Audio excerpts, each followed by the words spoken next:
2026 is going to be an awesome year. We got some pretty cool stuff coming up. First off, we got Foundations of Recovery. This is our flagship program. We're starting it in January. This is for anyone, man, woman, or couple who wants to come and reclaim their heart from shame, trauma, and betrayal. We start off with an education on all sorts of principles, give you the common language. We feed you from a fire hose in terms of all things recovery. It is such a great start to recovery. And we get at the roots of things, Tyler. This isn't like any other program. Like, this is our healing journey in process, and Foundations is where we begin. If you look at the value that you're getting there to kick off a good recovery with all of the right education, all of the right language, and a team to get you started while also being directed by Brannon and myself through the whole process, what a deal. So if you're interested, if you're struggling, if you've been wanting to do something for a long time, jump into this. This only comes around every so often, and we would love to have you there.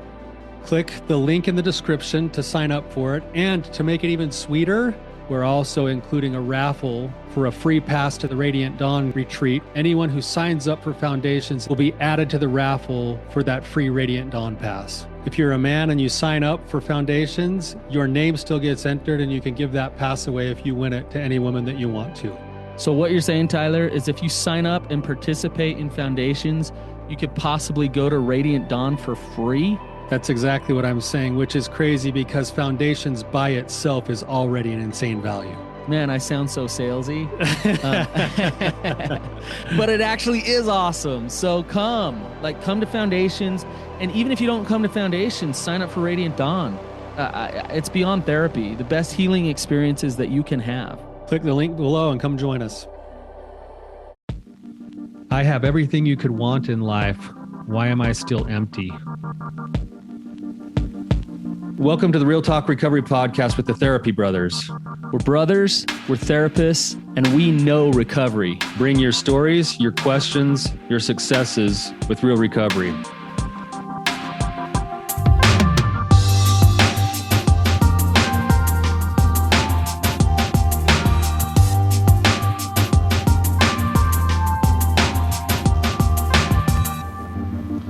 All right, Tyler.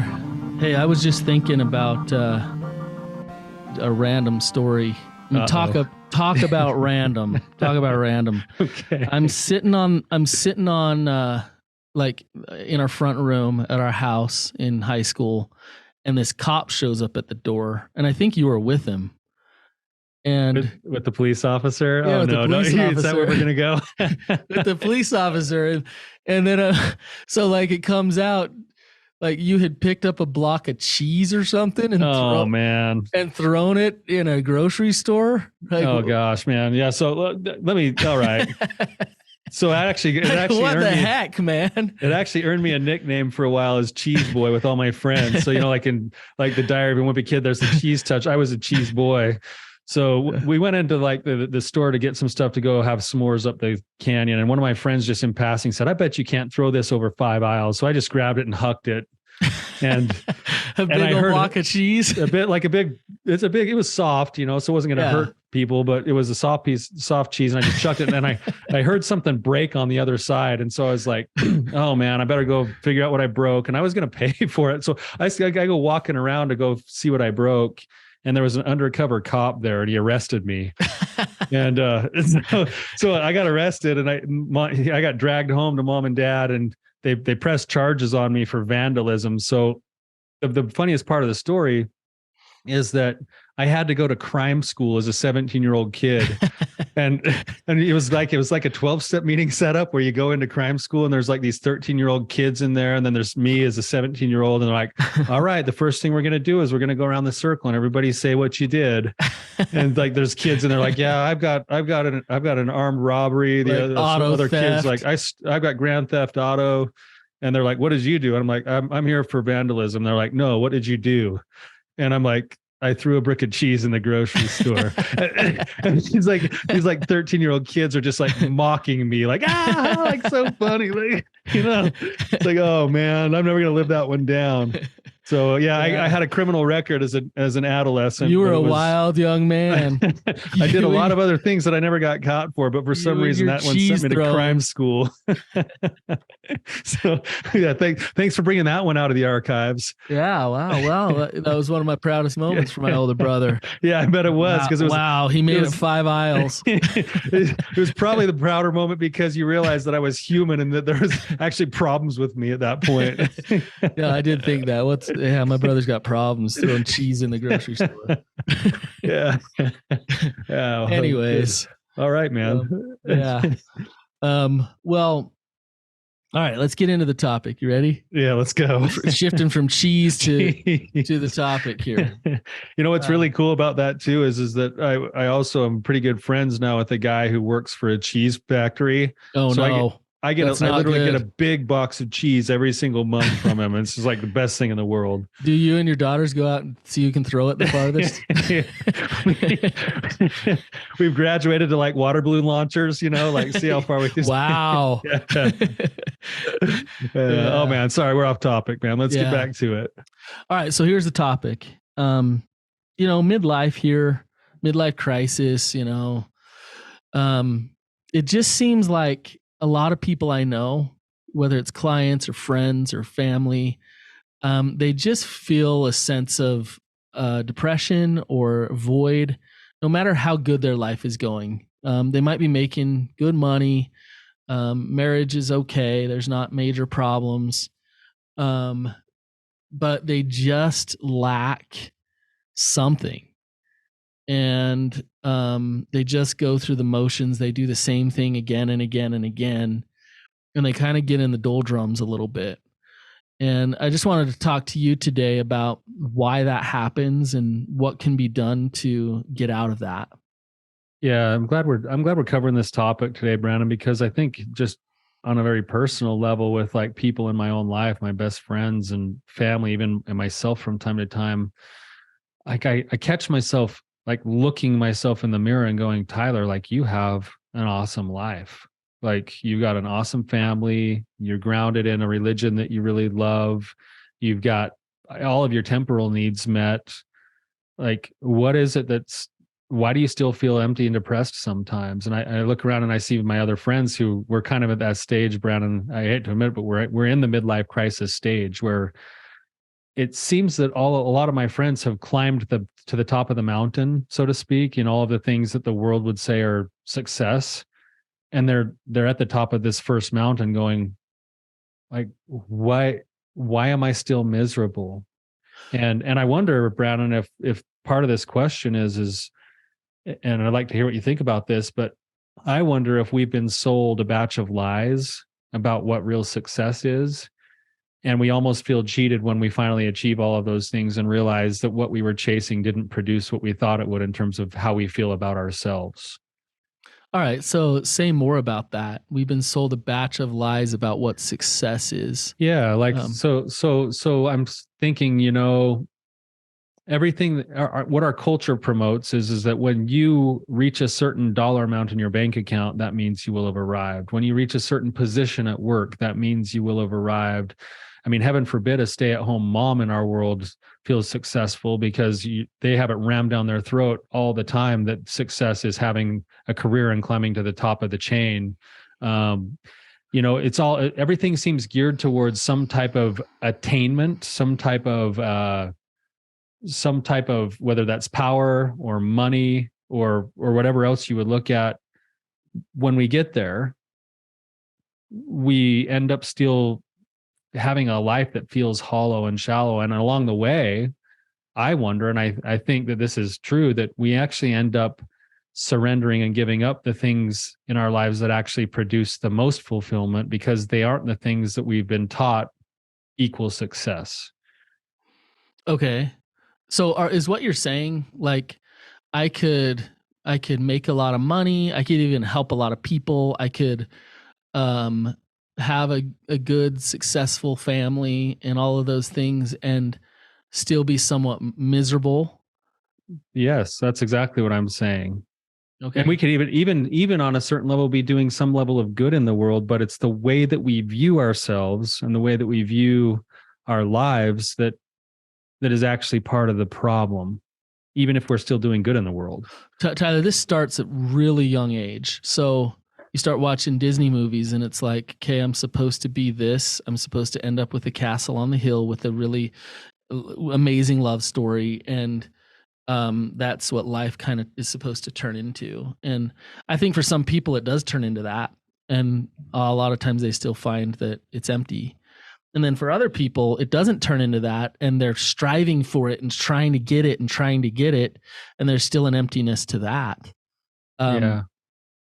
Well, go ahead. No, I just to go along with that, I was just thinking of the book by Clayton Christensen. He was a Harvard professor, business professor, and he wrote a book called Will You Measure Your Life? And the whole reason he wrote the book is that it was out of a class he designed, because here he is at Harvard. These are like top students in the whole country, and he'd find that they'd graduate from Harvard, they'd get these amazing jobs out of school, high dollar amounts, and then they would be back 2, 3, 4 years later in complete depression, feeling totally empty. But everyone else around them is going, you have the perfect life. And so he went and created a course based off of business theories about maybe a different way to think about how we measure our lives than the traditional ways that we measure them. Okay. And could you share some of those differences? Yeah, I think it's the kinds of things that sometimes feel a little bit intangible, right? It's, man, like, and this is stuff that goes right along with recovery that we always talk about. Is real recovery is about the reclamation of your heart, and the reclamation of your heart is about sort of working through and casting aside all of the calluses and false agreements and beliefs that we've formed about ourselves over the years, until we come to a place where God can tell us who we are.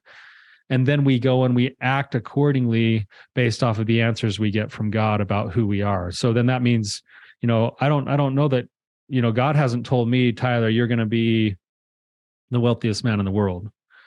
What God has told me, as I've done my own wrestle, is he's told me things like, you're a teacher, you're a guide, you're a warrior for truth, you're a good husband, you're those things. And when I live in accordance with those answers that I've kind of come through the work of recovery, I do find that my life is more fulfilling, because it's like I'm being congruent to who I was designed to be. Yeah. Does that make sense? I think you're nailing it. And so if I'm a mid-aged person who feels this void and this emptiness, no matter what kind of I've created in my life around me, if I'm feeling that void and that emptiness, would you say that that's just feedback? That's feedback telling me that I'm not really in my purpose, that as much as I thought that I was, maybe not fully, maybe partially. Yeah, but not fully. And I would say there's a correlation. The more out of my purpose I am, the more I'm going to feel suffering and miserable. And so even if on the outside it looks like I'm creating everything that I should, maybe there's something different for me.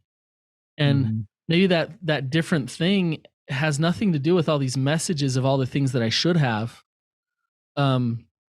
I love what you just said. I believe that our peace and our freedom comes through our alignment with God and alignment with truth.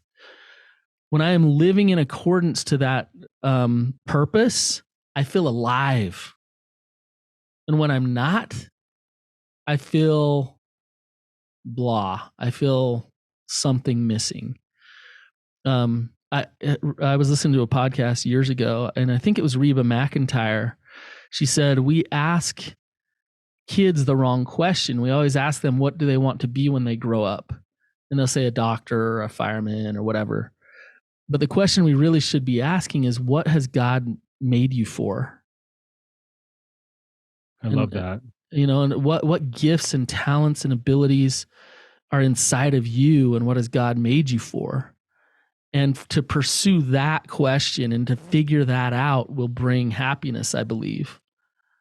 Yeah. I wonder, Brannon, everything we should. So basically, instead, like a lot of our listeners are going to be in this kind of middle-aged place that we are at, maybe a place that you're suggesting that we would start is, if I'm feeling that sense of maybe there's a void, or maybe that blah feeling that you feel, even though you're standing at the edge of like having achieved a lot of the things that you've set out to achieve, maybe pulling back from that, not necessarily giving those things up, but asking the question, who was I designed to be? Who did God design me to be? And then actually doing maybe some real targeted work in that area, where there might be some journaling, and there might be some pondering, and there might be some wrestling, and there might even be a little bit of experimentation with some of those things that start to rise to the surface as to who is it that God designed me to be, instead of what targets do I need to hit. Yeah. Mm-hmm. Yeah. You know what, Tyler, there's some clues.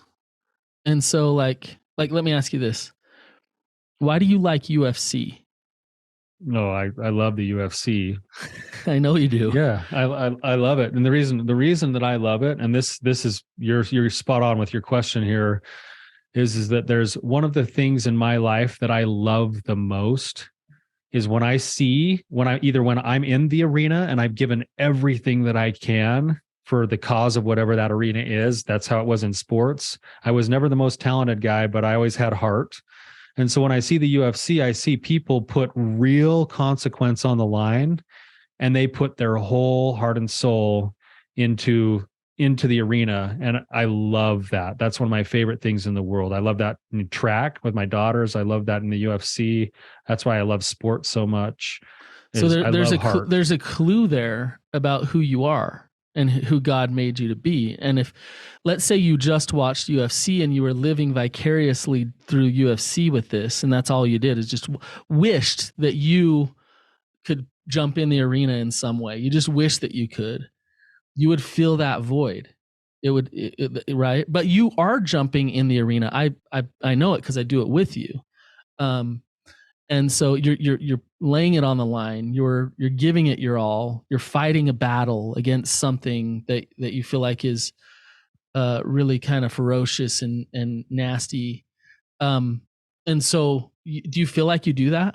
Yeah. And in lots of different areas and arenas, and it's like, that's exactly right, Brannon. That's a great question that we could be asking ourselves is, what are those things that we do find a lot of passion for, and why do they speak to us so much? Because that's probably a direct reflection on the very things that resonate within us. Now, the trick is, and this is a good example you're bringing up, is if I sit and eat pie and chips while I watch the UFC, and then never do anything with my own need to be in the arena, I'm actually going to cause myself more suffering. And this is where the catch of social media comes in. This is the catch of other forms of media, is they're so captivating. They take up our time and our energy and our resources, sometimes to the point that we don't allow ourselves to actually be in those arenas that we're getting that itch scratched through our media. But if we use it in reverse and say, oh, I can see why I love this so much.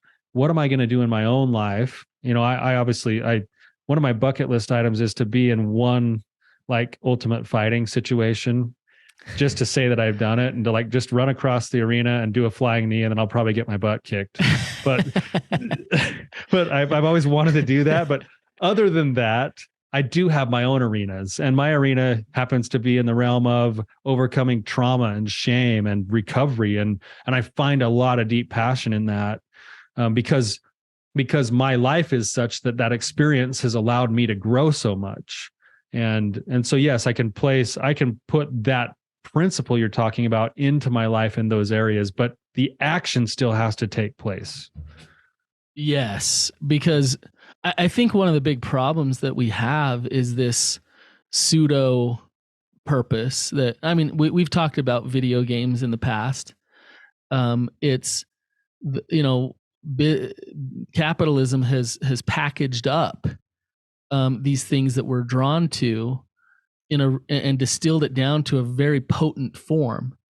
And so I can play video games all day long. I can, like football is one of mine. I love watching football. I can watch a football game every day almost Absolutely. of the week now.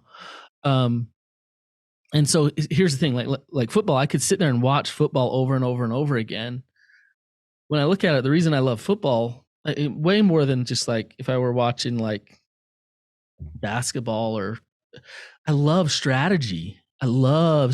Every play, like what are you going to call and what defense are you going to, and so like I can just kind of watch the strategy of a game regardless of who's playing. I take that into my business. And so I strategize, and it's part of the game, right? And there, it does something for me. If I just sat on the couch and ate potato chips and watched someone else play, then I'm gonna feel that void. I'm gonna be thinking, "God, I want to go back to that. It's addicting because I want it so badly. Yet there's something missing there." In some ways, it almost becomes its own form of lust, whether that's through football or pornography or wanting the next big house or whatever else it is. It's like when I'm left just wanting something that I don't have, that's lust. And instead, I need to be in the business. So you just answered your own question that you asked me a second ago. In some ways, basically what I'm hearing you say is that God has built you to be a strategist. Yeah. Right. And when you actually accept that part of yourself, and then you go and take action on those things, that's what then starts to yield this sort of like passion inside of you, this sense of fulfillment. And whether you win or you lose, the fact that you knew you were in the game doing the strategy was more important than even whether you win or you lose. Right. Right. I think, Tyler, we don't think enough about legacy. So we just think about day in and day out. I wake up and I got to like support my family and like, do the things I'm supposed to. But if you really look at your life and you're laying on your deathbed one day and you look back on it and you say, I fulfilled my legacy. What is that legacy? And it's different for you than it is for me. And it's different for every single person. And so it's not just automatically there in front of you. Maybe for like Mozart it was, or, Michael Jordan or whatever. But usually it's not that obvious. And the way that you figure that out is by stepping into that arena that you're talking about. Sometimes you get your butt kicked. But you start to figure it out as you allow yourself to explore what you're really good at. That's really awesome. I know I mentioned this in the past, but I heard a talk one time titled, what did you do today that will make a difference in 1,000 years? And that's a question I often ask my daughters. And it's obviously you sit and you ask that question to yourself, and I go, there might be nothing I do in my day to day that will even be around in 1,000 years. But if we're looking that way and saying, okay, what is the best way to make my life meaningful today? Then if I do that one step at a time, one day at a time, consistently over time, I actually end up having a legacy that looks back and, whether that's going to be with my own children or grandchildren or whatever other marks we leave on the world. The interesting answer to that question, when I ask myself that question, is that it always comes back to making the lives of somebody else better. Like there is no other real legacy that has much meaning, at least in my life, than somehow knowing that I left the world a better place than I found it, in whatever way God has called me to do that. Right. And I happen to work in this arena. You happen to work in the same arena. Maybe that's where we're called right now. But even our stories are a little bit different, and you kind of are geared towards helping certain people in that arena differently than I am. And that's all part of finding that congruence of who you are. Yeah. I have a friend who has some great business ideas, like really good business ideas. And he sits back and he wishes that he would follow through with one of them. And he has this void, and he has this kind of depression, and he makes just enough money to be really comfortable. And it's like, dude, like, come on, like, go, let's do this thing. And it's interesting what you were just saying. It always comes back to helping people. Well, if I'm an engineer and I make a widget that, helps a car or something drive better, am I helping people? Yep. Yeah. Steve Harvey talks about his buddy who mows lawns, and he's like, my buddy who mows lawns, he is so good at mowing lawns. He's the best. He's the best.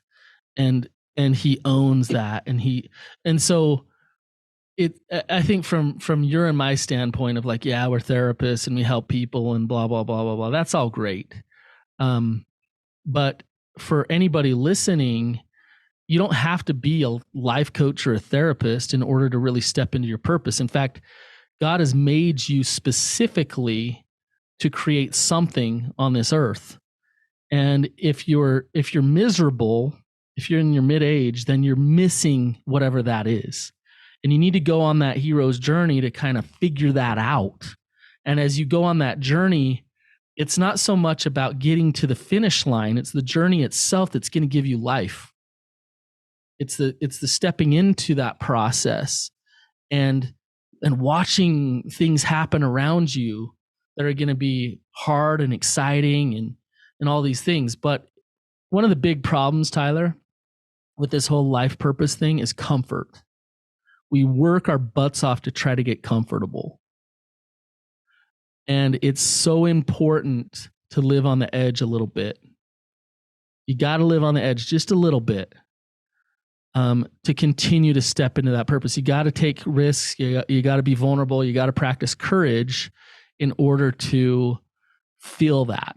And I think that's what a lot of people don't want to do. They're working really, really hard to get to that income level or to get to that good enough place with their spouse, where they're not going to get divorced.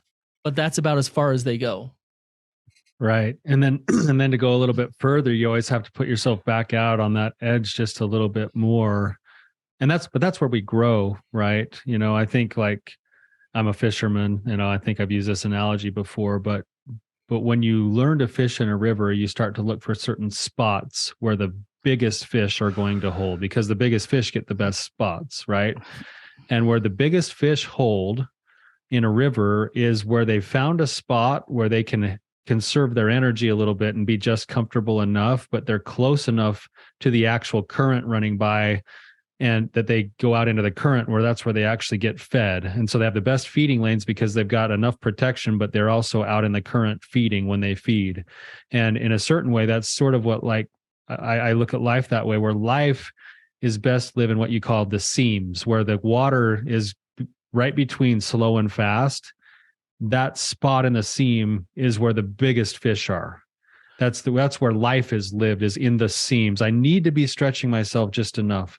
This goes into like the concept they'll go into the fast water when some food comes by. They will. They have to go into the fast water. In fact, they look for places.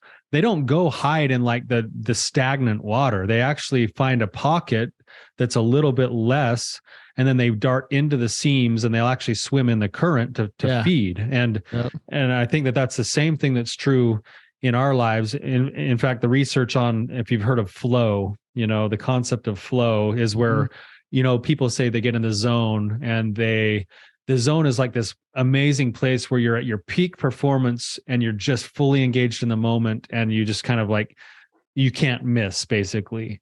What they found with flow is that you need to be in a situation where you're going to lose about 40 to 60% of the time in order for you to even be in a state of flow, which means there has to be a little bit of risk, even though there's still a possibility of succeeding. And so we should be looking for a way in our lives to set ourselves up in that situation where we're not always going to win, but we're not always going to not lose because we're not in the game. We need to be in the game just enough where we could lose, but we could also win. And then that's where we grow at the fastest potential rate. I think, Tyler, it's easy to kind of look at this through the lens of career, like what I do day in and day out and what my career is. But what you just said also holds true for a relationship. If I get to a really comfortable place with my spouse where I don't take too many risks, but we kind of live together and whatever. Just getting by. Have sex, here occasionally, and we don't fight. We raise the kids. But like real intense intimacy requires vulnerability, requires living on that edge in that relationship a little bit, being honest, even if it's difficult, even if you could get rejected, being open, even if your partner might have a hard time with that. And if you don't have to go to the very depths of things right off the bat, but if you're unwilling to push that at all, then you don't truly get to know each other. And there's a void there. And that's going to continue as you grow. So I think this is this is just my own theory of change a little bit, Brannon, but I think that we're hardwired to need to grow for our entire lives. And the minute that we stop growing is the minute that we actually start to incur feelings of hopelessness and depression. And, you look at older people who are kind of in that like twilight of their lives, where that's the thing they have to battle the most, is something called generativity versus stagnation. And those who find a way to stay generative, those who find a way to find purpose and continue to grow, it's like they maintain better levels of physical health, emotional health. They live longer. And those who end up in stagnation, it's just part of life. It's like, we just got done with Thanksgiving. I just got done with this conversation with Chase. We had 4 days off because of the Thanksgiving holiday, where we did nothing but basically hang out, watch the World Cup, eat pies and junk food. And it was like this amazing, awesome weekend. And come Sunday, midday Sunday, I'm sitting there and thinking to myself, man, that was an awesome weekend. Why do I feel so blah? Like, and I said, sounds like Thanksgiving. Yeah, exactly. And I said, I think I was out of work for too long. Like, not that I need to be a workaholic like I am, but like, I needed to be doing something to stretch myself. I needed to pause for a minute and rest and relax. But if I stay in that state for too long, I'm actually going to be causing myself more suffering. Yes. We need to be growing as human beings. Yep. That stagnation really creates that feeling of blah, of nothingness. And absolutely, Tyler. So what are we kind of suggesting here? Yeah. So if you're feeling this, what are we saying? Yeah. Maybe we could actually get to some actionables based on some principles for them. Yeah. The golden handcuffs of life need to be taken off. And what that means is, if you're feeling these feelings, then look at it as feedback and understand that the places where you've really settled into comfort. And maybe quitting your job is the right thing to do. Maybe starting that business is the right thing to do. Maybe go ahead. I was going to say, maybe staying in your job, but changing the way you view it is the right thing to do. Or changing the way that you handle your coworkers and your boss and take risks. Maybe you'll get fired, or maybe you'll be more productive and create crazy things at work because you took those risks. But it's removing the golden handcuffs, not living in that state of fear and comfort anymore. I love that, Brannon. I think those would be indicators of places that you might start to find some answers for yourself. Is, where do I get paralyzed by fear? Is a great question to ask, because that's probably a place where there's a seam, so to speak, that you need to step into. Have you seen that Limitless show by Chris Hemsworth on Disney? Do you know what that is? I think I've seen parts of it. It's on Disney Plus. Mm-hmm. Yeah, it's basically, he does 7 different things that really push him into some discomfort in his life. And like, for example, one of them is he goes up to the Arctic and has to like swim across this body of water in just shorts, not a wetsuit, in the Arctic. Yeah. He has to fast for 4 days. He has to go like on this big crane, like on this building, and deal with heights. And it's interesting because he's intentionally doing these things because they're good for him. And so he talks through the science of like why getting in that cold water is really good for him, or why facing a stressful situation like walking across this crane is good for him to learn how to breathe and focus and handle stress. And it just goes to show that we feel alive through the discomfort. And I do think it's important to practice discomfort regularly and to push into that regularly. And I think that will help you feel alive. I agree with you. You said something that I think is really important, and this has got some research behind it too, is that the difference between, say, that cold water that he subjects himself to being a positive experience versus a negative experience is actually his mindset and the intention with which he does it. Yes. Right. If I see that as a negative, horrible thing, number one, I'm going to suffer more, and I'm also not going to get the benefits physiologically that would You've just punished yourself. Right.